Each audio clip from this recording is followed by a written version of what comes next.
ಶ್ರೀಮದಾನಂದತೀರ್ಥಭಗವತ್ಪಾದಾಚಾರ್ಯಗುರುಭ್ಯೋ ನಮಃ. ಹರಿಕಥಾಮೃತಸಾರ ಗುರುಗಳ ಕರುಣದಿಂದ ಆಪನಿತು ಕೇಳುವೆ, ಪರಮ ಭಗವದ್ಭಕ್ತರಿದನಾದರದಿ ಕೇಳುವುದು.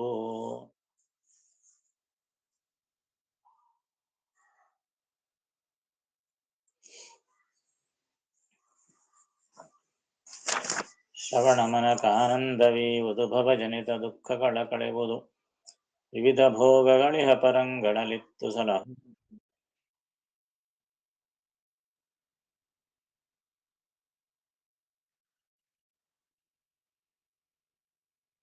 ಮೂರಾದಲ್ಲ ಇದರಲ್ಲಿ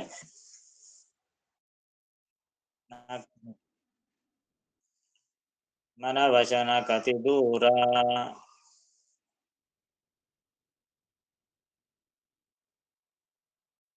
ಮನೆಗರನನುಸರಿಸಿ ತಿರುಗುವನು.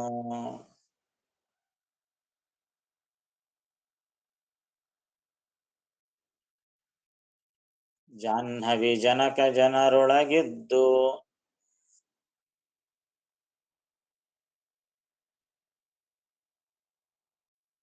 ಜನಿಸುವ ಜಗದುದರ ತಾನು.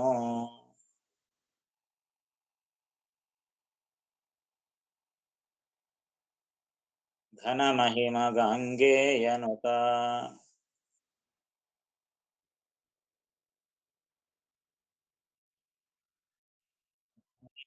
ಕೇಳುತ್ತ ಗಗನ ಚರವಾಹನ.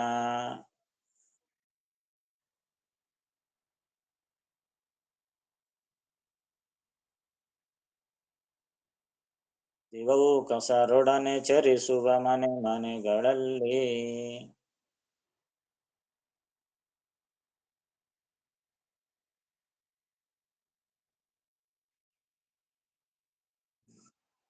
ಅಂತ ಯಾವ ರೀತಿಯಾಗಿ ಭಕ್ತರನ್ನು ರಕ್ಷಣೆ ಮಾಡ್ತಾನೆ ಎಂಬುದನ್ನು ಇಲ್ಲಿ ತಿಳಿಸ್ತಾ ಇದ್ದಾರೆ.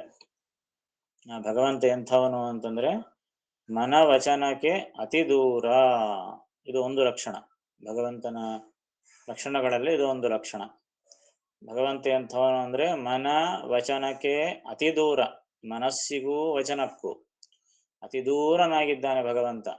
ಅಂದ್ರೆ ಏನು, ಮನಸ್ಸಿನಿಂದ ಭಗವಂತ ಎಂಥವನು ಅಂತ ಆಲೋಚನೆ ಮಾಡ್ಲಿಕ್ಕೆ ಬರ್ತದನ? ಸಾಧ್ಯನ ಅದು? ಲಕ್ಷ್ಮೀದೇವಿಯ ಮನಸ್ಸಿಗೆ ಸಿಲುಕೋದಿಲ್ಲ ಅಂತಂದ ಮೇಲೆ ನಮ್ಮ ಮನಸ್ಸುಗಳಿಗೆ ಆ ಭಗವಂತ ಪೂರ್ಣವಾಗಿ ತಿಳ್ಕೊಳ್ಳಿಕ್ಕೆ ಸಾಧ್ಯ ಆಗ್ತದೇನು? ಸಾಧ್ಯನೇ ಇಲ್ಲ. ಹೀಗಾಗಿ ಆ ಮನಸ್ಸಿಗೆ ದೂರ, ಮನಸ್ಸಿಗೆ ದೂರ ಅಂತಂದ ಮೇಲೆ ಇನ್ನು ಮಾತಿಗಂಕೂ ಸಿಗೋದೇ ಇಲ್ಲ ಆತ. ಕೆಲವು ವಸ್ತುಗಳನ್ನು ಈಗ ನಾವು ಮಾತಿನಿಂದ ಹೇಳಲಿಕ್ಕೆ ಬರೋದಿಲ್ಲ, ಮನಸ್ಸಿನಿಂದ ಊಹೆ ಮಾಡ್ತೀವಿ.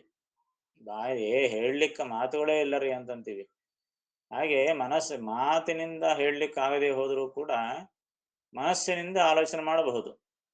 ಆದರೆ ಭಗವಂತ ಮನಸ್ಸಿಗೂ ಸಿಗೋದಿಲ್ಲ, ಮಾತಿಗೂ ಸಿಗೋದಿಲ್ಲ. ಮನಸ್ಸಿಗೆ ಸಿಗೋದಿಲ್ಲ ಅಂದಾಗ ಮಾತಿಗಂತೂ ಸಿಗೋದೇ ಇಲ್ಲ. ಹೀಗಾಗಿ ಭಗವಂತ ಮನ ವಚನಕ್ಕೆ ಅತಿ ದೂರ.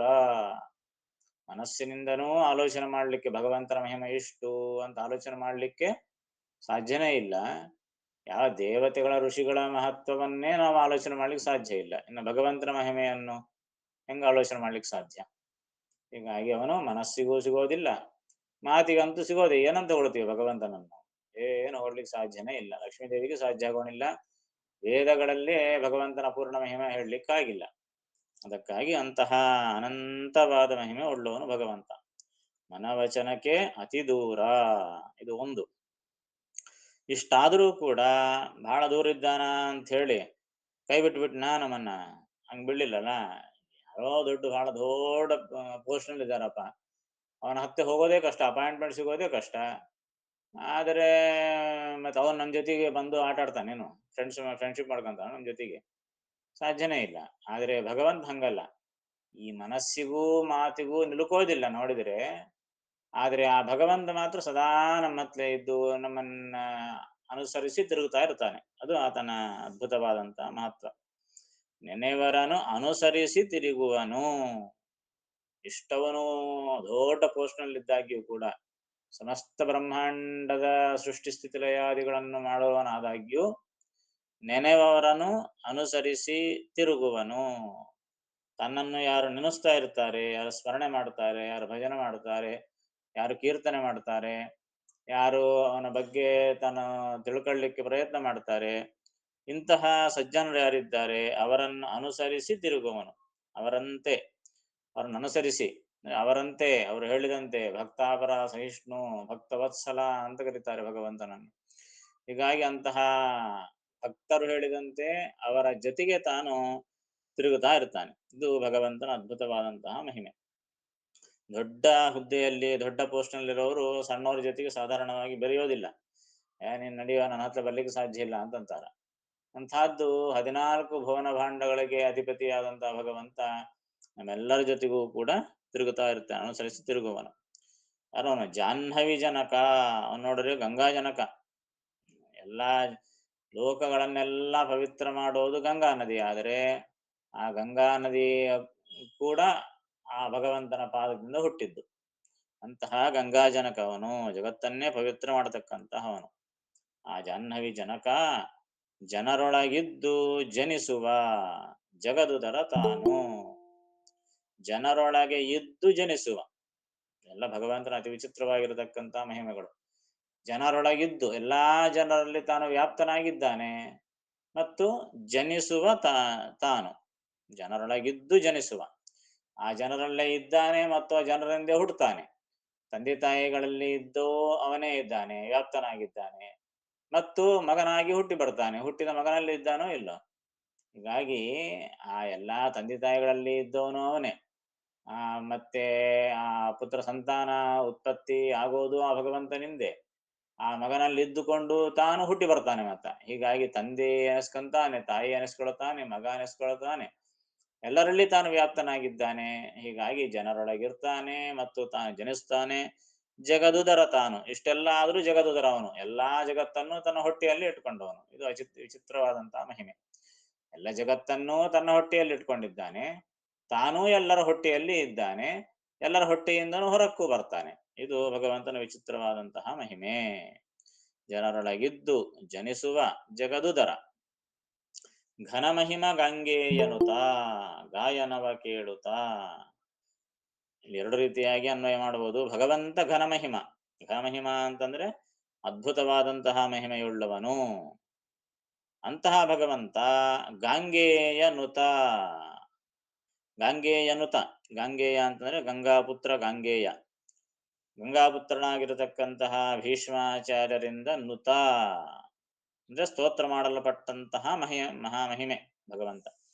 ಎಂತಹ ಕೇವಲ ಭೀಷ್ಮಾಚಾರ್ಯರಿಂದ ನುತ ಅಂತ ಯಾಕೆ ಹೇಳಿದ್ರು? ಮಹಾಭಾರತದಲ್ಲಿ ಆ ಭೀಷ್ಮಾಚಾರ್ಯರ ಅದ್ಭುತವಾದಂತಹ ಇತಿಹಾಸವನ್ನು ಕೇಳ್ತೀವಿ. ಕೇವಲ 525 ವರ್ಷಗಳ ಕಾಲ ಅಧ್ಯಯನದಲ್ಲಿ ಕಳೆದಂತಹ ಮಹಾನುಭಾವರು ಭೀಷ್ಮಾಚಾರ್ಯರು. ಅಂತಹ ಜ್ಞಾನಿಗಳು ಅವರು ಕೊನೆ ಕಾಲದಲ್ಲಿ ಆ ಧರ್ಮರಾಜಾದಿಗಳಿಗೆ ತಾನು ಉಪದೇಶ ಮಾಡ್ತಾನೆ. ಭಗವಂತನ ಆದೇಶದಿಂದ ಅನೇಕ ಧರ್ಮಗಳನ್ನು ಉಪದೇಶ ಮಾಡ್ತಾನೆ. ಶಾಂತಿ ಪರ್ವ, ಅನುಶಾಸನ ಪರ್ವ, ಅದೆಲ್ಲ ಭೀಷ್ಮಾಚಾರ್ಯರು ಉಪದೇಶ ಮಾಡಿರತಕ್ಕಂತಹ ಪರ್ವಗಳವೆಲ್ಲ. ಹಾಗೆ ಆ ಕೊನೆ ಕಾಲದಲ್ಲಿ ಆ ಗಂಗಾ ಪುತ್ರನಾದಂತಹ ಭೀಷ್ಮಾಚಾರ್ಯರಿಂದ ಸ್ತುತಿಸಲ್ಪಟ್ಟು ಅದೊಂದು ಸ್ತೋತ್ರ ಭೀಷ್ಮಸ್ತವರಾಜ ಅಂತ. ವಿಷ್ಣು ಸ್ತುತಿ ಹೇಗೆ ವಿಷ್ಣು ಸಹಸ್ರನಾಮ ಸ್ತೋತ್ರ ಪ್ರಸಿದ್ಧವಾಗಿದೆಯೋ ಆಗ ಭೀಷ್ಮಸ್ತವರಾಜ ಅಂತ ಕೂಡ ಅದ್ಭುತವಾದಂತಹ ಸುಂದರವಾದಂತಹ ಸ್ತೋತ್ರ. ಅದು ಒಂದು ಭೀಷ್ಮಾಚಾರ್ಯರು ಮಾಡಿದಂತಹ ಸ್ತೋತ್ರ. ಹಾಗೆ ಆ ಭೀಷ್ಮಾಚಾರ್ಯರಿಂದ ಹೊಗಳಲ್ಪಟ್ಟಂತಹ ಮಹಾಮಹಿಮ ಭಗವಂತ. ಪಾಂಡವರು ಹೊಗಳಬಹುದು, ಆ ಭೀಷ್ಮಾಚಾರ್ಯ ದುರ್ಯೋಧನ ಪಕ್ಷದಲ್ಲಿದ್ದವರು, ಅವರಿಂದಲೂ ಹೊಗಳಿಸಲಿದ್ದಾನೆ ಭಗವಂತ ಅಂದಮೇಲೆ ಅವನ ಮಹಿಮೆ ಏನು ಅಂತ ಗೊತ್ತಾಗ್ತದೆ. ಹೀಗಾಗಿ ಘನಮಹಿಮ ಗಂಗೇಯನುತ ಅಥವಾ ಗಾಂಗೇಯ ಅವನೂ ಘನಮಹಿಮನೆ, ಮಹಾಕೀರ್ತಿ ಸಂಪನ್ನ ಮಹಾಮಹಿಮೆ ಉಳ್ಳವನು. ಹೀಗಾಗಿ ಘನಮಹಿಮನಾದ ಗಾಂಗೇಯನಿಂದ ಸ್ತುತಿಸಲ್ಪಡುವವನು ಅಂತ ಹೀಗಾದರೂ ಅರ್ಥ ಮಾಡಬಹುದು. ಅಥವಾ ಭಗವಂತನೇ ಘನಮಹಿಮ, ಅವನು ಗಾಂಗೇಯನಿಂದ ನೂತನಾಗಿದ್ದಾನೆ, ಹೀಗಾದರೂ ಅರ್ಥ ಮಾಡಬಹುದು. ಅಂತಹ ಭಗವಂತ ಗಾಯನವ ಕೇಳುತ್ತಾ ಗಗನಚರ ವಾಹನ ದಿವೌಕಸರೊಡನೆ ಚರಿಸುವ ಮನೆಗಳಲ್ಲಿ. ಗಾಯನವೇ ಕೇಳುತ್ತಾ, ಗಾಯನ ಅಂದ್ರೆ ಹಾಡು. ಭಕ್ತರು ಏನು ಹಾಡು ಹಾಡ್ತಾರೆ. ಹಾಡು ಅಂದ್ರೆ ನಮಗೆ ಹಾಡು ಬರೋದಿಲ್ರಿ ಅಂತಂದ್ರೆ, ಹಾಡು ಅಂದ್ರೆ ಹಾಡು ಒಂದೇ ಅಲ್ಲ, ಕೀರ್ತನ ಆಗಬಹುದು, ಶಬ್ದ ಆಗಬಹುದು, ಅವನ ನಾಮ ಸಂಕೀರ್ತನ ಆಗಬಹುದು, ಈಗ ಭಗವಂತನನ್ನ ಸ್ತೋತ್ರ ಮಾಡುವಂತ ಅರ್ಥ. ಯಾರು ಭಗವಂತನನ್ನ ಸ್ತೋತ್ರ ಮಾಡುತ್ತಾರೆ ಆ ಗಾಯನವನ್ನು ಕೇಳುತ್ತಾ, ಭಕ್ತರು ಮಾಡುವಂತಹ ಗಾಯನ, ಆ ಭಕ್ತರು ಮಾಡುವಂತಹ ಕೀರ್ತನ, ಅದನ್ನು ಕೇಳುತ್ತಾ ಗಗನಚರ ವಾಹನ, ಭಗವಂತ ಯಾರು? ಗಗನಚರ ವಾಹನ. ಗಗನಚರ ಅಂತಂದ್ರೆ, ಗಗನ ಅಂದ್ರೆ ಆಕಾಶ, ಗಗನಚರ ಅಂದ್ರೆ ಆಕಾಶದಲ್ಲಿ ತಿರುಗುವುದು ಅಂದ್ರೆ ಪಕ್ಷಿ ಅಂತ ಅರ್ಥ, ಅಂದ್ರೆ ಗರುಡ ಅಂತ ಅರ್ಥ. ಗಗನಚರ ವಾಹನ ಅಂದ್ರೆ ಆ ಗರುಡನನ್ನೇ ವಾಹನವನ್ನಾಗಿ ಪಡೆದವನು, ಗರುಡ ವಾಹನ ಅಂತ ಅರ್ಥ. ಆ ಗರುಡ ವಾಹನನಾದಂತ ಭಗವಂತನು ದಿವೌಕಸರೊಡನೆ ಚರಿಸುವ ಮನೆ ಮನೆಗಳಲ್ಲಿ, ದಿವೌಕಸರೊಡನೆ, ದಿವೌಕಸರು ಅಂತಂದ್ರೆ ದೇವತೆಗಳು ಅಂತ ಅರ್ಥ. ದಿವೌಸ, ದಿವ್ ಅಂದ್ರೆ ಸ್ವರ್ಗ, ದಿವೌಕಸ ಅಂದ್ರೆ ಸ್ವರ್ಗವನ್ನೇ ಮನೆಯಾಗಿ ಉಳ್ಳವರು ಅಂದ್ರೆ ದೇವತೆಗಳು ಅಂತ ಅರ್ಥ. ಹೀಗಾಗಿ ದಿವೌಕಸರೊಡನೆ ಅಂದ್ರೆ ದೇವತೆಗಳ ಜೊತೆಗೆ ತಿರುಗುವನು ಮನೆ ಮನೆಗಳಲ್ಲಿ. ಆ ಭಗವಂತ ಎಲ್ಲಾ ಕಡೆ ತಿರುಗುತ್ತಾನೆ, ಎಲ್ಲರ ಭಕ್ತರ ಮನಸ್ಸುಗಳಲ್ಲಿ ಸಂಚಾರ ಮಾಡ್ತಾನೆ, ಎಲ್ಲ ಕಡೆಗೂ ಸಂಚಾರ ಮಾಡ್ತಾನೆ. ತಾನೊಬ್ಬನೇ ಸಂಚಾರ ಮಾಡ್ತಾನೇನು? ದಿವೌಕಸರೊಡನೆ ತಿರುಗುವನು, ದೇವತೆಗಳ ಜೊತೆಗೆ ತಾನು ತಿರುಗುತ್ತಾನೆ, ಒಬ್ಬನೇ ತಾನು ತಿರುಗೋದಿಲ್ಲ. ಪ್ರೈಮ್ ಮಿನಿಸ್ಟರ್ ಬಂದ ಅಂತಂದ್ರೆ ಒಬ್ಬನೇ ಬರ್ತಾನೇನು? ಹಿಂದೆ ಎಂತಹ ಜನ, ಏನ್ ಗತಿ, ಅವನ ಸೆಕ್ಯೂರಿಟಿ ಏನು, ಭಯಂಕರ ಇರ್ತದ. ಹೀಗಾಗಿ ಬರೇ ಒಂದು ದೇಶಕ್ಕೆ ಅಧಿಪತಿಯಾದ ಇವನು ಬಂದ್ರೇನೆ ಇಷ್ಟು ಸಂಭ್ರಮ ಇದ್ರೆ, ಸಕಲ ಜಗತ್ತಿಗೆ ಒಡೆಯನಾದ ಭಗವಂತ ಬರಬೇಕಾದರೆ ಸಮಸ್ತ ದೇವತೆಗಳು ಬರ್ತಾರೆ. ಭಗವಂತ ಬಂದ ಅಂದ್ರೆ ಸಮಸ್ತ ದೇವತೆಗಳು ಬರಬೇಕಾಗಿದೆ, ಪ್ರೋಟೋಕಾಲ್. ಹೀಗಾಗಿ ಎಲ್ಲ ದೇವತೆಗಳು ಅವನ ಜೊತೆಗೆ ಬರ್ತಾರೆ. ಲಕ್ಷ್ಮೀ ಬ್ರಹ್ಮಾದಿ ಎಲ್ಲ ದೇವತೆಗಳು ಅವನ ಜೊತೆಗೆ ಇರ್ತಾರೆ. ಹೀಗಾಗಿ ದಿವೌಕಸರೊಡನೆ ಚರಿಸುವ ಮನೆ ಮನೆಗಳಲ್ಲಿ ಎಲ್ಲ ದೇವತೆಗಳನ್ನು. ಅದಕ್ಕಾಗಿ ನಮ್ಮ ಶರೀರದಲ್ಲಿ ಭಗವಂತ ಇದ್ದಾನೆ, ಒಬ್ಬನೇ ಭಗವಂತ ಒಬ್ಬನೇ ಇದ್ದಾನೇನು? ಎಲ್ಲ ತತ್ವಾಭಿಮಾನಿ ದೇವತೆಗಳೆಲ್ಲ ಇದ್ದಾರಲ್ಲ ನಮ್ಮ ಶರೀರದಲ್ಲಿ. ಹೀಗಾಗಿ ಭಗವಂತ ಒಬ್ಬ ಇದ್ದಾನೆ ಅಂತಂದ್ರೆ ಅರ್ಥ ಏನು? ಅವನ ಜೊತೆಗೆ ಎಲ್ಲ ದೇವತೆಗಳು ಇದ್ದಾರೆ ಅಂತ ಅರ್ಥ. ಆ ಎಲ್ಲ ತತ್ವಾಭಿಮಾನಿಗಳು ಇದ್ದದ್ದಕ್ಕಾಗಿ ನಾವು ಇಷ್ಟೆಲ್ಲ ಕೆಲಸ ಮಾಡ್ಲಿಕ್ಕೆ ಸಾಧ್ಯವಾಗ್ತಾ ಇದೆ. ಹೀಗಾಗಿ ಭಗವಂತ ತಾನೆಲ್ಲ ಕೆಲಸ ಮಾಡಬಹುದು, ಆದರೆ ದೇವತೆಗಳ ಜೊತೆಗೆ ಮಾಡಿಸಿ ಆ ದೇವತೆಗಳಿಗೂ ಪುಣ್ಯ ಕೊಡ್ತಾನೆ. ಎಷ್ಟು ಭಗವಂತನ ಕಾರುಣ್ಯ! ದೇವತೆಗಳಿಗೂ ಪುಣ್ಯ ಕೊಡ್ತಾನೆ, ನಮಗೂ ಪುಣ್ಯ ಕೊಡ್ತಾನೆ. ಹೀಗಾಗಿ ಆ ಪುಣ್ಯವನ್ನು ಸ್ವೀಕಾರ ಮಾಡಲಿಕ್ಕೆ ತಾನು ಸ್ವಯಂ ನಿಂತಿರ್ತಾನೆ. ದಿವೌಕಸರೊಡನೆ ಚರಿಸುವ ಮನೆ ಮನೆಗಳಲ್ಲಿ, ಎಲ್ಲಾ ಮನೆಗಳಲ್ಲಿ. ಮನೆಗಳಂದ್ರೆ ಕೇವಲ ಮನೆಗಳು ಅಂತ ಅರ್ಥ ಇಲ್ಲ, ನಮ್ಮ ಮನೆಗಳು, ನಮ್ಮ ಮನಸ್ಸೆಂಬಂತಹ ಮನೆಗಳು. ಹೀಗಾಗಿ ಎಲ್ಲರ ಮನಸ್ಸಿನಲ್ಲಿ ಸಂಚಾರ ಮಾಡ್ತಾನೆ, ಎಲ್ಲ ಕಡೆಗೂ ವ್ಯಾಪ್ತನಾಗಿದ್ದಾನೆ ಭಗವಂತ. ಕೇವಲ ತಾನೊಬ್ಬನೇ ಅಲ್ಲ, ಎಲ್ಲ ದೇವತೆಗಳ ಜೊತೆಗೆ ಬರ್ತಾನೆ. ಭಕ್ತರು ಮಾಡುವಂತಹ ಸ್ತೋತ್ರವನ್ನು ಕೇಳುತ್ತಾನೆ. ಆ ಜಗತ್ತನ್ನೇ ತನ್ನ ಉದರದಲ್ಲಿಟ್ಟುಕೊಂಡಿದ್ದಾನೆ. ಆ ಜನರಲ್ಲೆಲ್ಲ ವ್ಯಾಪಿಸಿದ್ದಾನೆ. ಜನರ ಹೊಟ್ಟೆಯಲ್ಲಿ ತಾನಿದ್ದಾನೆ, ಹೊಟ್ಟೆಯಿಂದ ಹೊರಕ್ಕೂ ಬರ್ತಾನೆ, ಗರ್ಭದಿಂದ ಹೊರಗೆ ಬರೋನು ಅವನೇ, ಅವನಿಗೆ ಮಾತ್ರ ಗರ್ಭವಾಸ ದುಃಖ ಇಲ್ಲ. ಹೀಗಾಗಿ ಇಂಥ ಮಹಾಮಹಿಮೆ ಆ ಭಗವಂತ ಅಂತ ಅವನ ಮಹತ್ವವನ್ನು ಹೇಳ್ತಾ ಇದ್ದಾರೆ. ಮತ್ತೆ ಇದರ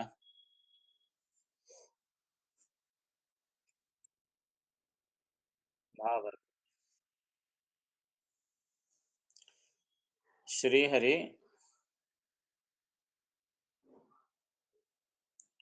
ನಮ್ಮ ಮನಸ್ಸಿಗೂ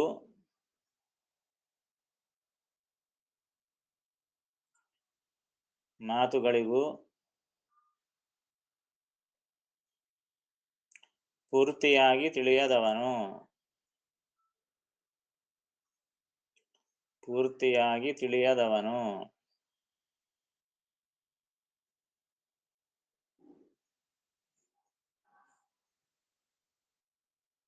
ಆದರೆ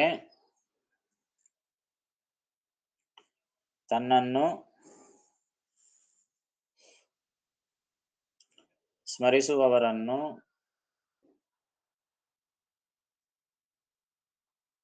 ಅನುಸರಿಸಿ ತಿರುಗುತ್ತಾನೆ.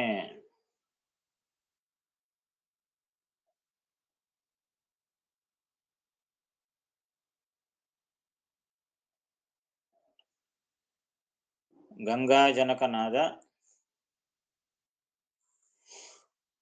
ಶ್ರೀಹರಿ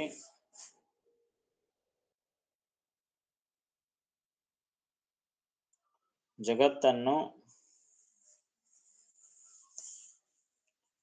ಉದರದಲ್ಲಿ ಧರಿಸಿ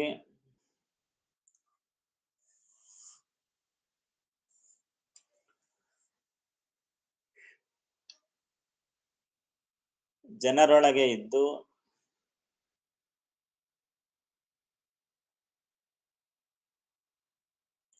ಅವರೊಂದಿಗೆ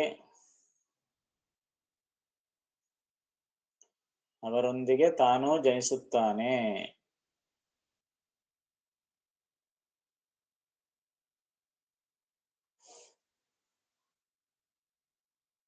ಗಂಗಾಪುತ್ರರಾದ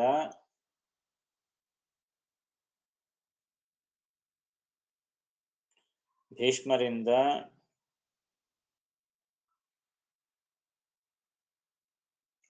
ಸ್ತುತಿಸಲ್ಪಟ್ಟ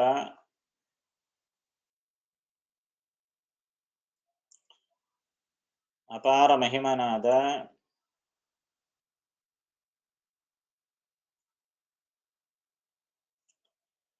ಮಹಿಮನಾದ ಅವನು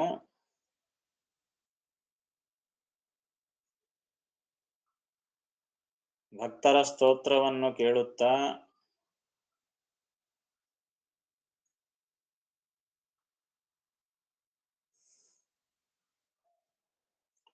ಗರುಡ ವಾಹನನಾಗಿ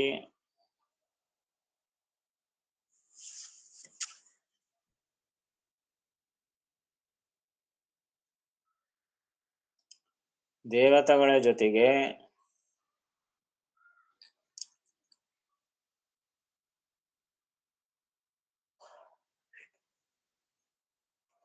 ಮನೆ ಮನೆಗಳಲ್ಲಿ ಸಂಚರಿಸುತ್ತಾನೆ.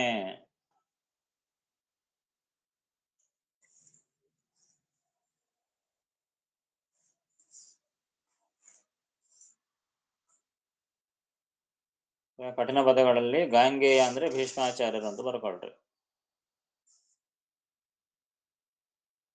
ಗಾಂಗೇಯ ಅಂದ್ರೆ ಭೀಷ್ಮಾಚಾರ್ಯರು.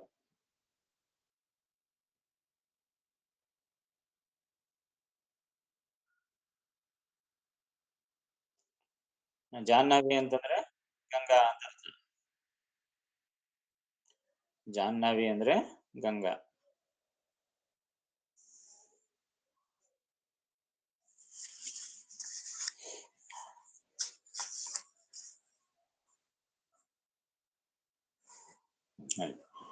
ಮನವಚನ ಕತಿ ದೂರ ತರನನುಸರಿಸಿ ತಿರುಗುವನು.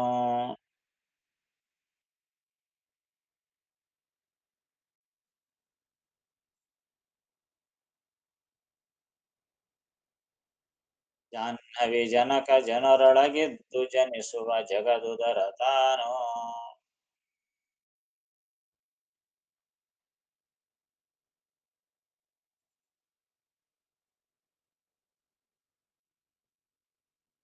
ಘನ ಮಹಿಮ ಗಂಗೆಯನುತ ಗಾಯನವ ಕೇಳುತ್ತ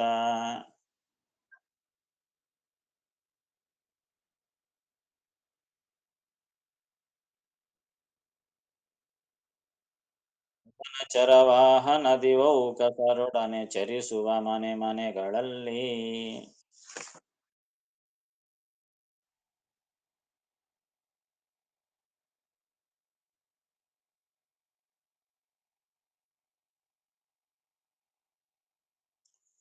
ಮಲಗಿ ಪರಮಾದರದಿ ಪಾಡಲು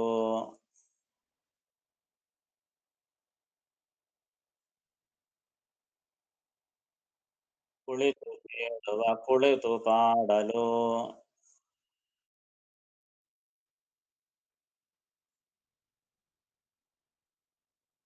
ಡುವ ನಿಂತರೆ ನಲಿವ ನಲಿದರೆ ಒಲಿವೆ ನಿಮಗೆಂಬ.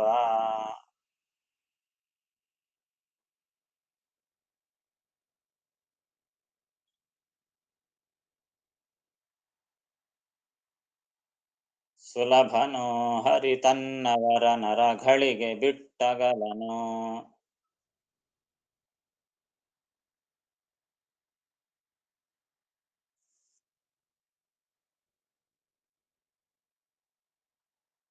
ಪ್ರಮಾಧವನೊಲಿಸಲರಿಯದೆ ಪಾಮರರು ಬಳಲುವರು ಭವದೊಳಗೆ.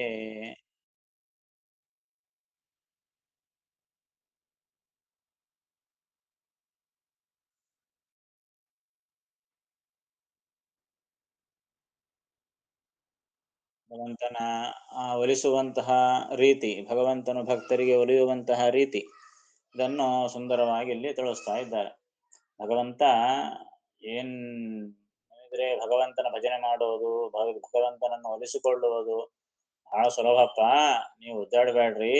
ಏನು ಮಾಡಿದರೂ ಭಗವಂತ ಒಲಿಯಲಿಕ್ಕೆ ಸಿದ್ಧನಾಗಿದ್ದಾನೆ. ಆದ್ರೆ ಒಲಿಸಿಕೊಳ್ಳಿಕ್ಕ ನೀವು ಸಿದ್ಧರಾಗಬೇಕಷ್ಟೆ. ಅನೇಕ ಮಾರ್ಗಗಳಿವೆ ಭಗವಂತನನ್ನು ಒಲಿಸಲಿಕ್ಕೆ. ಆದರೆ ಯಾವ ಮಾರ್ಗವನ್ನು ಅನುಸಾರ ಮಾಡದೆ ಹೋದರೆ ಭಗವಂತ ಒಲಿಯೋದು ಹೇಗೆ ಅಂತ ಕೇಳ್ತಾರೆ. ಮಲಗಿ ಪರಮಾದರದಿ ಪಾಡಲು ಕುಳಿತು ಕೇಳುವ, ಕುಳಿತು ಪಾಡಲು ನಿಲುವ, ನಿಂತರೆ ನಲಿವ, ನಲಿದರೆ ಒಲಿವೆ ನಿಮಗೆಂಬ. ಇಷ್ಟು ಸುಲಭ ಹರಿ ಅಂತ ಹೇಳ್ತಾರೆ. ಭಗವಂತನನ್ನು ಭಜನೆ ಮಾಡಬೇಕು, ಭಗವಂತನ ಸ್ತೋತ್ರ ಮಾಡಬೇಕು. ಏನ್ ಮಾಡ್ಬೇಕು? ಕಂಡೀಷನ್ಸ್ ಏನು ಹೇಳ್ತಾರೆ? ಪೂಜೆ ಮಾಡಬೇಕು ಅಂತಾನೆ. ಪೂಜಾ ಗೀಜೆ ನಮ್ಮಿಂದ ಆಗಿದವಲ್ರಿ. ಭಗವಂತನ ಪೂಜೆ ಮಾಡೋದು ನಮ್ ಕೈದಾಗೋದಿಲ್ಲ. ಅದಕ್ಕೆಲ್ಲ ಅನೇಕ ನಿಯಮಗಳಿರ್ತವೆ. ಹೀಗಾಗಿ ಮಾಡ್ಲಿಕ್ಕೆ ಆಗೋದೇ ಇಲ್ಲ ಅಂತ ಮೊದಲು ಮಾತೆ ಪೂಜೆ ಅಂತ ದೂರ ಓಡೋರು ಬಹಳ ಜನ. ಹೀಗಾಗಿ ಅದಕ್ಕೆ ಹೇಳ್ತಾರೆ, ಅಪ್ಪ ನೀ ಹೆಂಗಾನೋ ಪೂಜೆ ಮಾಡು ಮಾರಾಯ, ಒಟ್ಟಿಗೆ ಭಗವಂತನ ಭಜನೆ ಮಾಡು. ನೀ ಹೆಂಗ ಮಾಡ್ತೀಯಲ್ಲ ಅದು ನಿನ್ನ ಇಚ್ಛ. ಒಟ್ಟಾರೆ ಭಗವಂತನನ್ನು ನೀನು ಭಜನೆ ಮಾಡಬೇಕು. ಅನೇಕ ರೀತಿಗಳಲ್ಲ ಅದರಲ್ಲಿ. ಅರೆ ಒಂದು ರೀತಿ ನನಗೆ ಕೂಡ್ಲಿಕ್ಕೆ ಆಗೋದಿಲ್ಲ ಮಾರಾಯ, 10 ನಿಮಿಷ ನಾನು ಕೂಡ್ಲಾರೆ, ಏನ್ ಮಾಡ್ತೀನಿ ನಾನು ಪೂಜೆ? ಬೇಡಪ್ಪ, ಮಲಗಿ ಮಾಡು. ಮಲಗಿ ಪರಮಾದರದಿ ಪಾಡಲು. ಮಲಕೊಂಡೇ ಹಾಡು. ಯಾರು ಬೇಡ ಅಂತಂದ್ರೆ ಏನು? ಕೂತು ಚಕ್ರ ಕಳ್ಕೊಂಡು ಕೃಷ್ಣಾದಿನ ಹಾಕೊಂಡು ಪದ್ಮಾಸನ ಹಾಕೊಂಡು ನೀನು ಭಜನೆ ಮಾಡು ಅಂತ ಯಾರು ಹೇಳಿದ್ರಪ್ಪ? ಮಲ್ಕೊಂಡ್ ಇಡ್ತೀವಿ, ಮಲಕ್ಕೋ. ಹಾಗೆ ಮಲಕ್ಕಂಡೇ ಹೇಳು. ಬೇಡ ಅಂತಂದ್ರೆ ಏನು? ಮಲಕ್ಕಂಡೇ ಹಾಡು ಹೇಳುಕೋ. ಬೇಡ ಅಂತಂದ್ರೆ ಯಾರಾದ್ರು? ಆದ್ರೆ ಮಾಡಬೇಕಾಗಿದ್ದು ಒಂದು ಏನು? ಪರಮಾದರದಿ. ಅದು ಒಂದು ಆಡ್ ಆದ್ರೆ ಸಾಕು, ಇನ್ನೆಲ್ಲ ಬಂದಂತೆ. ಆ ಪರಮಾದರ ಇಲ್ಲದೆ ನೀ ಏನು ಮಾಡಿದ್ರು ವ್ಯರ್ಥ. ನೀ ಪದ್ಮಾಸನ ಹಾಕೊಂಡು ಕೂಡು, ಮೂಗು ಮುಚ್ಕೊಂಡು ಕೂಡು, ಕೃಷ್ಣಾದಿನ ಮೇಲೆ ಕೂಡು, ಸ್ನಾನ ಮಾಡ್ತಾ ಹಾಡು, ಏನ್ ಮಾಡಿದ್ರು ಪ್ರಯೋಜನ ಇಲ್ಲ ಪರಮಾದರ ಇಲ್ಲದಿದ್ದರೆ.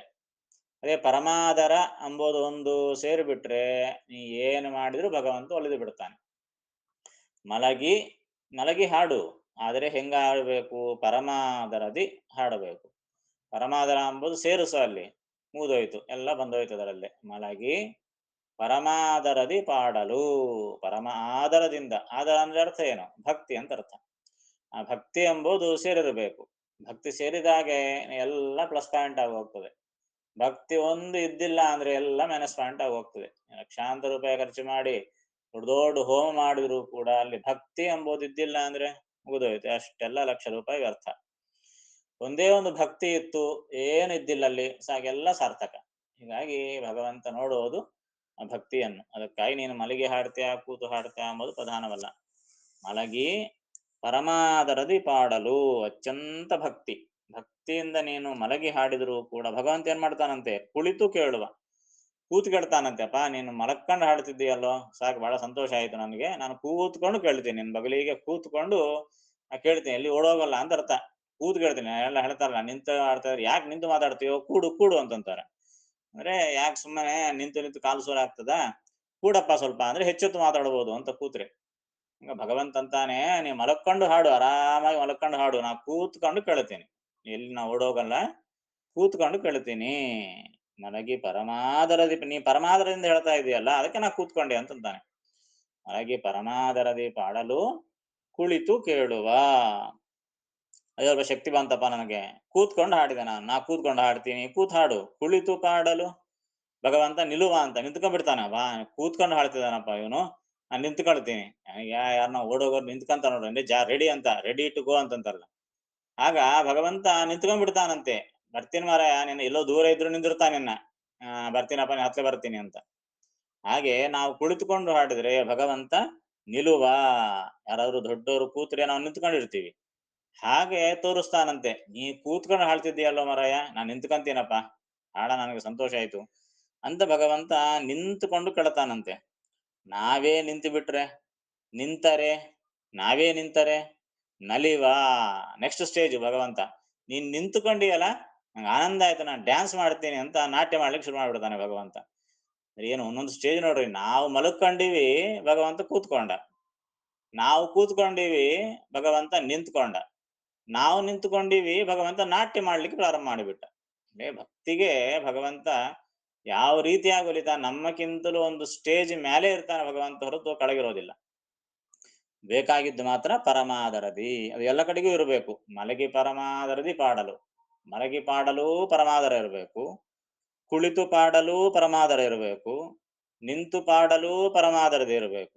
ಹೀಗೆ ನಿಂತರ ನಲಿವ ಹೋಲಿಪ ನಾವೇ ನಲಿದ್ರೆ ನಾವು ನೆಕ್ಸ್ಟ್ ಸ್ಟೇಜ್ಗೆ ಹೋದ್ವಿ, ನಾವೇ ಡ್ಯಾನ್ಸ್ ಮಾಡಿದ್ರೆ ನಲಿದರೆ ಒಲಿವೆ ನಿಮಗೆಂಬ.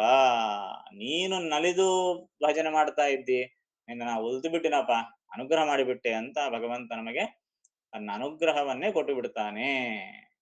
ಅದಕ್ಕಾಗಿ ಸುಲಭನೋ ಹರಿ. ಇಷ್ಟು ಸುಲಭ ಯಾರಾದ್ರೂ ಇರ್ತಾರೆ ನಮ್ಮರಾಯ? ಏನು ಕಷ್ಟ ಕಷ್ಟ ಕಷ್ಟ ಅಂತೀಯಲ್ಲ, ಏನು ಕಷ್ಟ ಅದ ಇದ್ರಲ್ಲಿ ಹೇಳು? ನೀನು ಮಲಕ್ಕೊಂಡು ಹಾಡಿದ್ರೆ ಬೇಡ ಅಂತಂದ್ರೆ, ಕೂತ್ಕೊಂಡು ಹಾಡಿದ್ರೆ ಬೇಡ ಅಂತಂದೆ, ನಿಂತ್ಕೊಂಡು ಹಾಡಿದ್ರೆ ಬೇಡ ಅಂದೆ, ನೀ ಡ್ಯಾನ್ಸ್ ಮಾಡ್ತೀಯ ಅಂದ್ರೆ ಬೇಡ ಅಂತಂದೆ, ಏನನ್ನ ಮಾಡು ಮಾರಾಯ, ಪರಮಾದರದಿ ಮಾಡು ಅಷ್ಟೆ. ಆ ಪರಮಾದರ ಭಕ್ತಿ ಒಂದು ನಿನ್ನ ಮನಸ್ಸಿನಲ್ಲಿತ್ತು ಅಂದ್ರೆ ನೀ ಕೂತಿಯಾ ನೋಡೋದಿಲ್ಲ, ಮಲಗಿದ್ದೀಯಾ ನೋಡೋದಿಲ್ಲ, ಏನ್ ನೋಡೋದಿಲ್ಲ. ಇಷ್ಟು ಸುಲಭ ಹರಿ ಭಗವಂತ. ಸುಲಭನೋ ಹರಿ. ತನ್ನವರನು ಅರಘಳಿಗೆ ಬಿಟ್ಟು ಅಗಲನು. ತನ್ನವರನು, ತನ್ನ ಭಕ್ತರು ಅಂತ ಆದ್ರೆ ಸಾಕು, ಅಷ್ಟು ಬೇಕಾಯ್ತು ಭಗವಂತನಿಗೆ. ನಿನ್ನವ ಶ್ರೀನಿವಾಸ ಅದು ಕೇಳ್ತಾನವನು. ನಿನ್ನವ ಅಂತ ನಾವು ಅಂತಂದು ಬಿಟ್ರೆ ತನ್ನವರನು ನನ್ನವನ ಆಗಿದ್ದಾನಲ್ಲ ಇವನು. ಅದಕ್ಕಾಗಿ ಬಿಟ್ಟು ಅಗಲ, ಅರಘಳಿಗೆ ಒಂದು ಅರ್ಧ ಘಳಿಗೂ ಕೂಡ ಬಿಡೋದಿಲ್ಲ. ಈಗಾದ್ರೆ ಘಳಿಗೆ ಅಂತ ಕೂಡ ಗೊತ್ತಾಗೋದಿಲ್ಲ, ಏನ್ ಮಾಡೋಣ, ಸೆಕೆಂಡ್ ಅಂತ ಹೇಳ್ಬೇಕು, ಮಿನಿಟ್ ಅಂತ ಹೇಳ್ಬೇಕು, ಅವರ್ ಅಂತ ಹೇಳ್ಬೇಕು. ಘಳಿಗೆ ಅಂದ್ರೆ ಏನು ಅರ್ಥ ಆಗೋದಿಲ್ಲ. ಘಳಿಗೆ ಅಂದ್ರೆ 24 ನಿಮಿಷಕ್ಕೆ ಒಂದು ಘಳಿಗೆ ಅಂತ ಕರೀತಾರೆ. ಅದು ನಮ್ಮ ಭಾರತೀಯ ಪರಂಪರದ ಸಮಯ. ಅದು ಘಳಿಗೆ, ಮುಹೂರ್ತ. ಮುಹೂರ್ತ ಎರಡು ಘಳಿಗೆಗಳು ಸೇರಿದ್ರೆ ಒಂದು ಮುಹೂರ್ತ, 48 ನಿಮಿಷ ಅಂತ ಅರ್ಥ.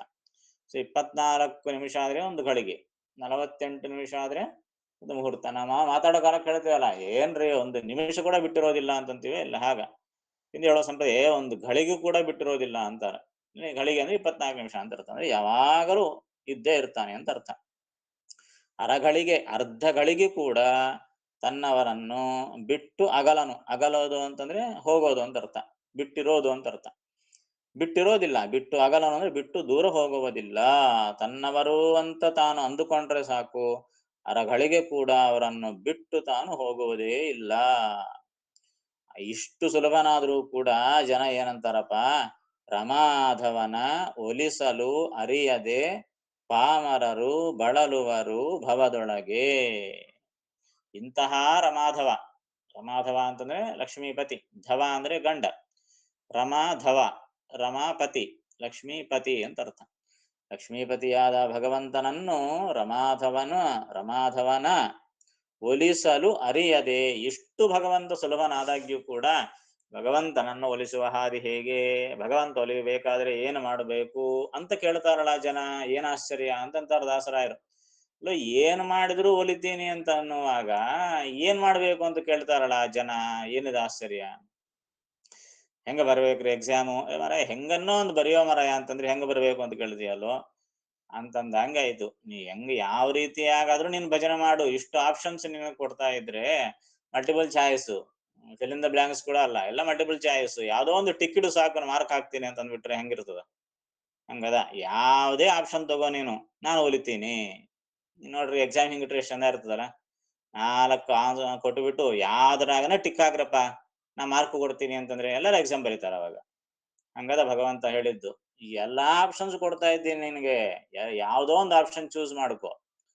ಒಟ್ಟಾರೆ ನೀನು ಪರಮಾದರದಿಂದ ನೀನು ಭಜನೆ ಮಾಡು, ಅಷ್ಟು ಕೇಳ್ತೀನಿ ಅಷ್ಟೇ. ಇಷ್ಟು ಇದ್ರೂ ಕೂಡ ಆ ರಮಾಧವನ ಒಲಿಸಲು ಅರಿಯದೆ, ಇಷ್ಟು ಮಾಡಿದರೂ ಆ ಭಗವಂತನನ್ನು ಒಲಿಸಲಿಕ್ಕೆ ಅರಿಯದೆ, ಜ್ಞಾನ ಇಲ್ಲದೆ ಪಾಮರರು ಅಜ್ಞಾನಿಗಳಿದ್ದಾರಲ್ಲ, ಬಳಲುವರು ಭವದೊಳಗೆ. ಭವ ಅಂದ್ರೆ ಸಂಸಾರ. ಈ ಸಂಸಾರದಲ್ಲಿ ಬಿದ್ದು ಒದ್ದಾಡ್ತಾ ಇರ್ತಾರಲ್ಲಪ್ಪ ಈ ಜನ. ಭಕ್ತಿಯಿಂದ ಸ್ಮರಣೆ ಮಾಡಿದರೆ ನಾನು ಒಲಿತೀನೋ ಅಂತ ಹೇಳ್ತಾ ಇದ್ರೆ, ಆ ಮಾರ್ಗವನ್ನು ತಿಳಿಯದೆ ಏನೇನೋ ಮಾಡಿ ನನಗ್ ಗೊತ್ತಿಲ್ಲ ಅಂತ ತಪ್ಪಿಸ್ಕೊಂಡು ಹೋಗ್ತಾರಲ್ಲಪ್ಪ. ಇದು ಏನ್ ಆಶ್ಚರ್ಯ ಅಂತಾರ ದಾಸರಾಯರು. ಭಾಗವತದಲ್ಲಿ ಪುರಾಣಗಳಲ್ಲಿ ಇದೇ ಮಾತು ಬರ್ತಾರ. ನರಕಕ್ಕೆ ಹೋದಾಗ ಯಮದೇವರಿಗೆ ಆಶ್ಚರ್ಯ ಆಯ್ತಂತೆ. ಯಮದೇವರು ಹಂಗ ಟ್ರಿಪ್ ಅಂತ ಒಂದ್ಸಲ ನರಕದಲ್ಲೆಲ್ಲ ಏನ್ ಮಾಡ್ತಾರ ಪಾಪ ಇವರು ಅಂತ. ಎಲ್ಲರೂ ಹಾಹಾಕಾರಗಳು, ಓ ಹಾ ಹೂ ಅಂತ ಚೀರ್ತಾ ಇದ್ದಾರೆ, ಒದ್ದಾಡ್ತಿದ್ದಾರೆ. ಯಮಧರ್ಮರಾಯ ನೋಡಿದಂತೆ, ಯಾಕಪ್ಪ ಇಂಥ ಪರಿ ಒದ್ದಾಡಿ ನರಕದಲ್ಲಿ ಬಿದ್ದು ಒದ್ದಾಡ್ತಾ ಇರ್ತೀರಿ, ಯಾಕೆ ನಿನಗೆ, ಯಾಕೆ ಬಂದಿರಿಲ್ಲ ಅಂತ ಕೇಳ್ತಾನಂತ ಮೊದಲು ಯಮಧರ್ಮರಾಜ. ಇಲ್ಲಿ ಯಾಕೆ ಬಂದು ಒದ್ದಾಡ್ತೀರಪ್ಪ ಸಾಯ್ಲಿಕ್ಕೆ? ಅರೆ ಯಾಕೆ ಮಾಡಿ ಬಂದೆ, ಏನು ಉಪಾಯ ಇಲ್ಲ ನಿಮಗ? ಏನು ಉಪಾಯ? ಯೋರಾಮ ನಾರಾಯಣ ಕೃಷ್ಣ ಅಚ್ಯುತ ಅನಂತ ನಾಮಸ್ಮರಣ ಮಾಡ್ಲಿಕ್ಕೆ ಬಂದಿಲ್ಲ ನಿಮಗೆ? ಅದಕ್ಕೇನು ರೊಕ್ಕ ಖರ್ಚಾಗಬೇಕಾಗಿತ್ತಾ? ಕೇಳ್ತಾನಂತೆ. ನಾರಾಯಣೇತಿ ನಾಮೋಸ್ತಿ ವಾಗಸ್ತಿ ವಶವರ್ತಿನಿ ತಥಾಪಿ ನರಕೆ ಘೋರೆ ಪತಂತೀತ್ಯೇತದದ್ಭುತಂ ಅಂತಾನಂತೆ. ಯಮಧರ್ಮರಾಜನಿಗೆ ಆಶ್ಚರ್ಯ ಅನ್ನಿಸ್ತದಂತ ಅಲ್ಲಿ ಅವ್ರನ್ನ ನೋಡಿ. ಯಾಕೆಂದ್ರೆ ಅಲ್ಲೂ ಸುಲಭವಾಗಿ ನಾರಾಯಣ ಅಂತ ನಾಮ ಇದೆ. ಮತ್ತೆ ಅದನ್ನು ಹೇಳಲಿಕ್ಕೆ ಏನ್ ಬೇಕು? ನಾಲಿಗೆ. ನಾಲಿಗೆ ಎಲ್ಲಿದೆ? ಏನೋ ಅಂಗಡಿ ಹೋಗಿ ಕರ್ಕೊಂಡ್ಬರ್ಬೇಕಾ? ನಿಮ್ ಬಾಯಲ್ಲೇ ಅದಲ್ಲ ನಾಲಿಗೆ. ಬಾಯಲ್ಲೇ ನಾಲಿಗಿಟ್ಟುಕೊಂಡು ಸುಲಭವಾದಂತಹ ನಾರಾಯಣ ಎಂಬ ನಾಮವನ್ನಿಟ್ಟುಕೊಂಡು ಅದನ್ನು ಅನ್ನದೇ ಇಲ್ಲಿ ಬಂದು ಒದ್ದಾಡ್ತಿರಲ್ಲ, ಏನ್ ಹೇಳ್ಬೇಕಪ್ಪ ಅಂತ ಯಮಧರ್ಮರಾಜನೇ ಆಶ್ಚರ್ಯ ಕೇಳ್ತಾನಂತೆ. ಅಂದ್ರೆ ಅಷ್ಟು ಸುಲಭವಾದಂತಹ ಉಪಾಯವನ್ನಿಟ್ಟುಕೊಂಡ್ರೂ ಕೂಡ ಆ ಉಪಾಯವನ್ನು ಅನುಸಾರ ಮಾಡದೆ ಒದ್ದಾಡಿಲ್ಲಿ ಬಂದು ಕಷ್ಟ ಬೀಳ್ತಿರಲ್ಲ ಅಂತ ಧರ್ಮರಾಜ ಹೇಳ್ತಾನಂತೆ. ಹಾಗೆ ಸುಲಭನೋ ಹರಿ, ದಾಸರಾಯರು ಅದೇ ಮಾತಂತಾರೆ. ಸುಲಭನೋ ಹರಿ ತನ್ನವರನ್ನು ಅರಗಳಿಗೆ ಬಿಟ್ಟಗಲನು, ಇಂತಹ ರಮಾಧವನ್ನ ಒಲಿಸಲು ಅರಿಯದೆ ಪಾಮರರು ಬಳಲುವರು ಭವದೊಳಗೆ. ಸುಲಭವಾದ ಉಪಾಯಗಳು ಎಲ್ಲಾ ಕಡೆಗೆ ಹೇಳಿದ್ದಾರೆ. ಏನು ಮಾಡಿದ್ರು ಪುಣ್ಯವನ್ನು ಸಂಪಾದನೆ ಮಾಡುವುದು ಅತ್ಯಂತ ಸುಲಭ. ಆದ್ರೆ ನಮ್ಮ ಹಣೆ ಬಾರ ಏನು ಅಂತಂದ್ರೆ ಆ ಪುಣ್ಯ, ಅದು ಪುಣ್ಯ ಅಂದ್ರೂ ಗೊತ್ತಿರೋದಿಲ್ಲ ನಮಗೆ. ಅಷ್ಟು ಇದೇ ಹರಿಕಥಾಮೃತಸಾರದಲ್ಲಿ ದಾಸರಾಯರು ಅನೇಕ ಉಪಾಯಗಳನ್ನು ತೋರಿಸ್ಕೊಟ್ರೋ ಇಲ್ಲೋ. ಭೋಜನದ ಸೇವಾ ಸಂಧಿ ಅಂತ ಹೇಳಿದ್ರು, ಪಂಚತನ್ಮಾತ್ರ ಸಂಧಿ ಅಂದ್ರು.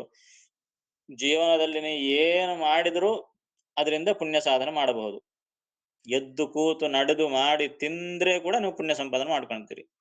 ಮನೆಯಲ್ಲಿ ನೀವು ತಿಂದು ಕೂತರೂ ಕೂಡ ಪ್ರತಿನಿತ್ಯ ಯಜ್ಞ ಮಾಡಿದ ಪುಣ್ಯ ಬರ್ತದೆ ಅಂತ ಹೇಳಿದಾಗ ಅದನ್ನು ಕೂಡ ಬಿಟ್ಕೊಂತೀವಲ್ಲ ನಾವು, ಎಷ್ಟು ಮೂರ್ಖರು ಅಂತ ದಾಸರಾಯರು ಬೈತಾರೆ. ಊಟ ಮಾಡೋ ಕಾಲಕ್ಕಾದ್ರೂ ಅನುಸಂಧಾನದಿಂದ ಊಟ ಮಾಡಿದ್ರೆ ನಿತ್ಯ ಯಜ್ಞ ಮಾಡಿದಷ್ಟು ಪುಣ್ಯ ಬರ್ತದಲ್ಲಪ್ಪ ಅಂತ ಹೇಳ್ತಾರೆ. ಹೀಗಾಗಿ ನಾ ಎಷ್ಟು ಸುಲಭ ಆಯ್ತು ಪುಣ್ಯ ಸಂಪಾದನೆ ಮಾಡೋದು. ನೀವೇನೋ ಬಹಳ ಕಷ್ಟಪಾ ಪುಣ್ಯ ಹೆಂಗ್ ಸಂಪಾದನೆ ಮಾಡಬೇಕು ಅಂತ ಒದ್ದಾಡ್ತಿರಲ್ಲೋ, ಇಷ್ಟು ಸುಲಭೋಪಾಯ ಇಟ್ಟುಕೊಂಡು ಜೀವನವನ್ನೇ ಒಂದು ಯಜ್ಞವನ್ನಾಗಿ ಮಾಡುವಂತಹ ಸುಲಭೋಪಾಯಗಳನ್ನೆಲ್ಲ ತೋರಿಸಿಕೊಟ್ರು ಕೂಡ ನೀವು ಕಷ್ಟ ಅಂತಂತಿರಲ್ಲ ಅಂತ ದಾಸರಾಯರು ಹೇಳ್ತಾರೆ.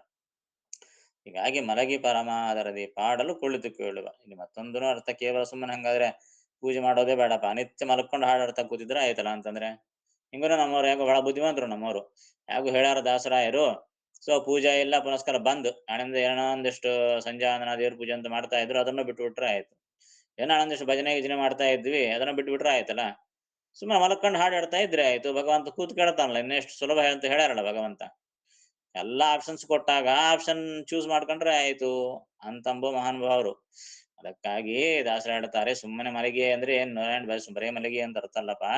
ಯಾವಾಗ ಮಲಗಿ ನಿಮ್ಮ ಕೈಲಾಗದೆ ಯಾವುದೋ ರೋಗ ಬಂದು ಬಿದ್ದು ಕಾಲ್ ಮಾಡ್ಕೊಂಡ್ ಬಿದ್ದಿರ್ತಾರಲ್ಲ, ಆಗ ಮಲ್ಕೊಂಡು ಹಾಡ್ರಿ ಅಂತ ಅರ್ಥ. 24 ತಾಸು ಮಲ್ಕೊಂಡು ಹಾಡ್ರಿ ಅಂತ ಅರ್ಥ ಅಲ್ಲ.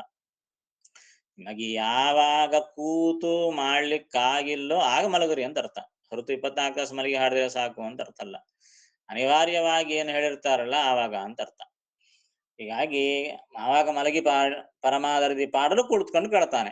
ಎಲ್ಲ ಕೈಲಾಯ್ತು, ಗಟ್ಟಿ ಮುಟ್ಟಿತ್ತು, ಕೂಡ್ಲಿಕ್ಕೆ ಕೈಲಾಗ್ತದೆ ಇಲ್ರಿ. ದಾಸರಾಯರು ಹೇಳ್ಯಾರ ಮಲಗಿ ಪರಮಾದರದಿ ಪಾಡಲು ಅಂತ ಹೇಳಿ ಮಲ್ಕೊಂಡು ಹಾಡಿದ್ರೆ ಭಗವಂತ ಒಲಿಯೋದಿಲ್ಲ. ನಿನಗೆ ಏನು ಕೈಲಾಗ್ತದಲ್ಲ ಅದು ಮಾಡು ಅಂತ ಅರ್ಥ ಅಷ್ಟೆ. ಅಲ್ಲ ಏಕಾದಶಿ ಮಾಡ್ರಿ, ಏಕಾದಶಿ ಮಾಡ್ರಿ ಹೆಂಗ್ ಮಾಡ್ಬೇಕ್ರಿ? ಉಪವಾಸ ಮಾಡ್ಬೇಕು. ಶಾಸ್ತ್ರದಲ್ಲಿ ಹೇಳಿದ್ರೆ ಕೈಲಾಗದೆ ಹೋದ್ರೆ ನೀರ್ ತಗೊಳ್ರಿ ಅಂತ ಹೇಳಾರೆ, ಮತ್ತೆ ಹಣ್ಣು ತಗೊಳ್ರಿ ಅಂತ ಹೇಳಾರಣ ಅಂತಂದ್ರೆ ಟಿಫನ್ ಹೊಡಿತೀವಿ, ಊಟ ಹೊಡಿತೀವಿ. ಹಿಂಗ ಮಾಡಿದ್ರೆ ಹಾಗಲ್ಲ. ಯಾರಿಗೆ ಕೈಲಾಗೋದಿಲ್ಲ ಅದು ಆಪ್ಷನ್ ಬ್ರಾಕೆಟ್ ಅರ್ಧ ಬ್ರಾಕೆಟ್ ಆಯ್ತು ನೋಡ್ದಾ ಇದ್ರೆ ಹಂಗ. ಯಾರಿಗೆ ಕೈಲಾಗೋದಿಲ್ಲೋ ಅವ್ರು ತಗೊಳ್ರಿ ಅಂತ ಅರ್ಥ. ಎಲ್ಲಾರು ತಗೋಬಹುದು ಅಂತಂದ್ರೆ ಹಾಗಲ್ಲ. ಏನು ಕೈಲಾಗ್ತದೋ ಅದು ಮಾಡ್ರಿ ಅಂತ ಅರ್ಥ. ಭಕ್ತಿಯಿಂದ 10 ರೂಪಾಯಿ ಕೊಟ್ಟರು ಕೂಡ ಸಾಕು ಭಗವಂತನಿಗೆ.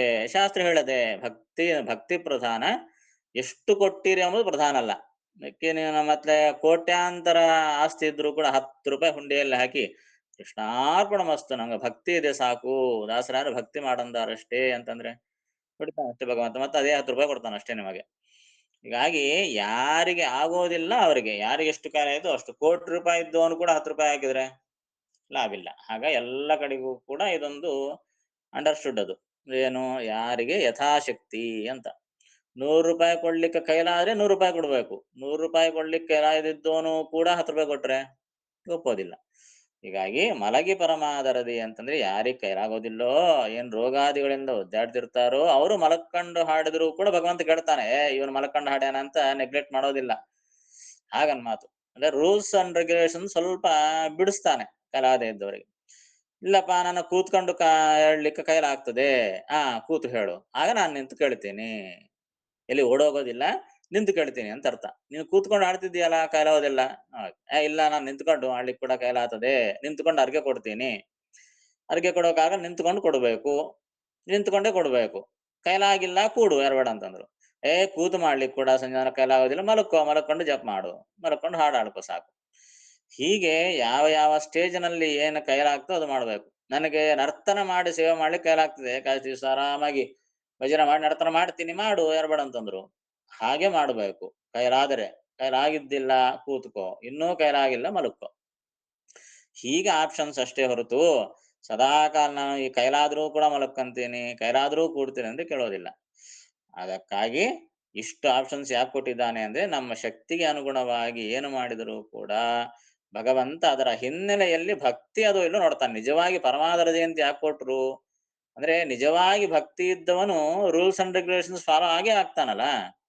ನಿಜವಾಗಿ ಕೈಲಾಗಿದ್ದವನು ಭಕ್ತಿ ಇತ್ತು ಅಂದ್ರೆ ಅವನು ಕೂತ್ಕೊಂಡೇ ಮಾಡ್ತಾನೆ, ಮಲ್ಕೊಂಡ್ ಯಾಕೆ ಮಾಡ್ತಾನೆ? ಸೊ ಮಲ್ಕೊಂಡ್ ಮಾಡಿದ ಅಂದ್ರೆ ಅವನು ಭಕ್ತಿ ಇಲ್ಲ ಅಂತಾನೆ ಅರ್ಥ ಅಲ್ಲಿ. ಈಗ ದೊಡ್ಡವರು ಬಂದ ನಾಲ್ಕು ಎದ್ದು ನಿಂತ್ಕೋಬೇಕು. ಭಕ್ತಿ ಇದೆ ಅಂದ್ರೆ ಆಟೋಮ್ಯಾಟಿಕ್ ಎದ್ದು ನಿಂತಿರ್ತಾನ, ಅವನು ಹೇಳೋ ಅವಸರನೇ ಇಲ್ಲ. ಭಕ್ತಿ ಇದ್ದಿಲ್ಲ ಅಂದ್ರೆ ಹೇಳೋದೇ ಇಲ್ಲ.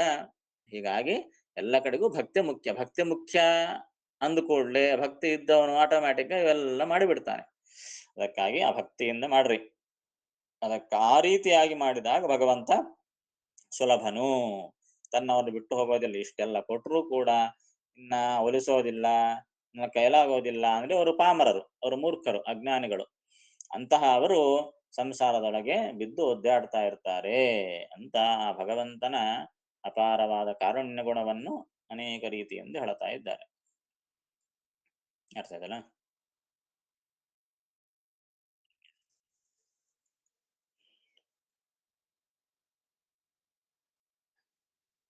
ಶ್ರೀಹರಿ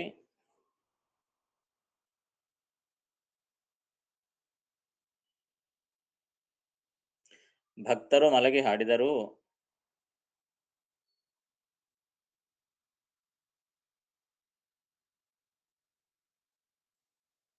ಅವರ ಭಕ್ತಿಯನ್ನು ನೋಡಿ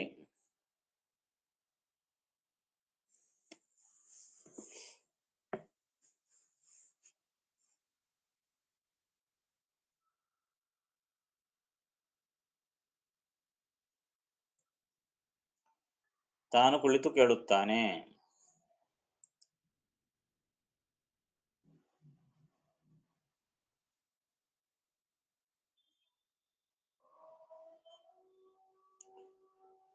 ಕುಳಿತು ಭಕ್ತಿಯಿಂದ ಹಾಡಿದರೆ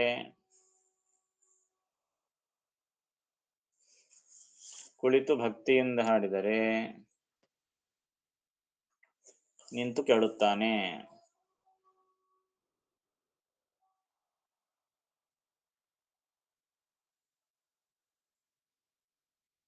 ನಿಂತು ಹಾಡಿದರೆ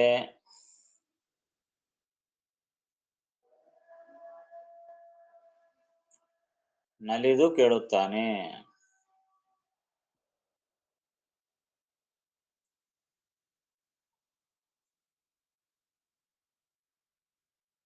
ನಲಿದು ಹಾಡಿದರೆ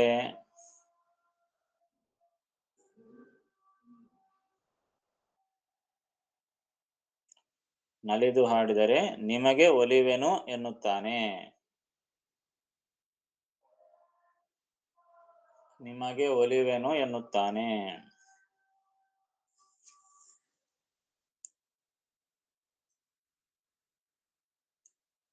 ಅವನು ಬಹಳ ಸುಲಭನು.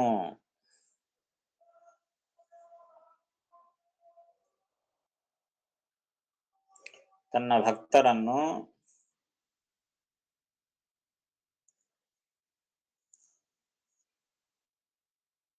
ಅರ್ಧ ಗಳಿಗೆ ಕೂಡ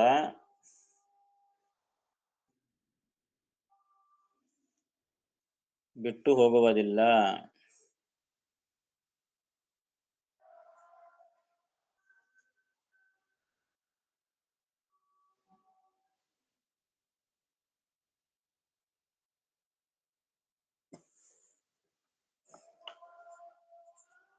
ರಮಾಪತಿಯಾದ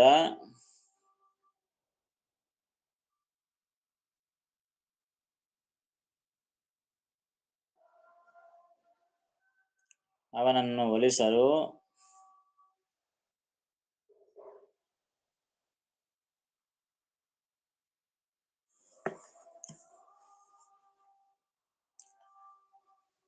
ಅವಿವೇಕಿಯಾದ ಜನರು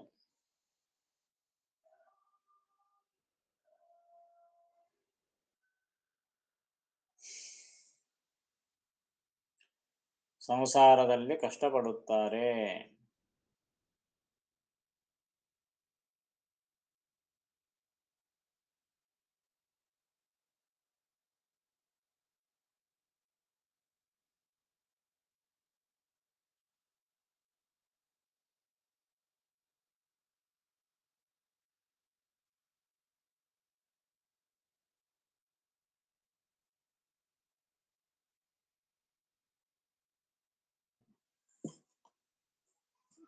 ಮಲಗಿ ಪರಮಾದರದಿ ಪಾಡಲು ಕುಳಿತು ಕೇಳುತ್ತ ಕುಳಿತು ಪಾಡಲು ನಿಲುವ.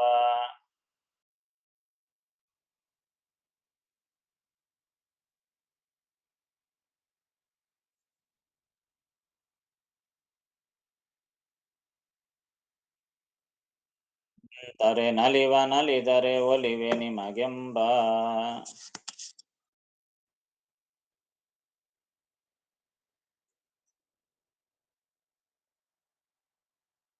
ಸುಲಭನೋ ಹರಿತನ್ನವರ ನರಗಳಿಗೆ ಬಿಟ್ಟಗಲನು.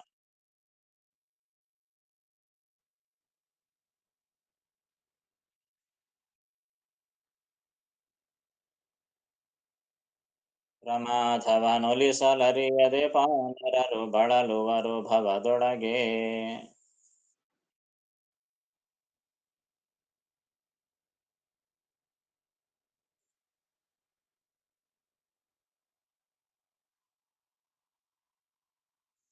ಸಾಕು, ಇನ್ನು ಸಂಶಯ ಇದ್ರೆ ಕೇಳಬಹುದು.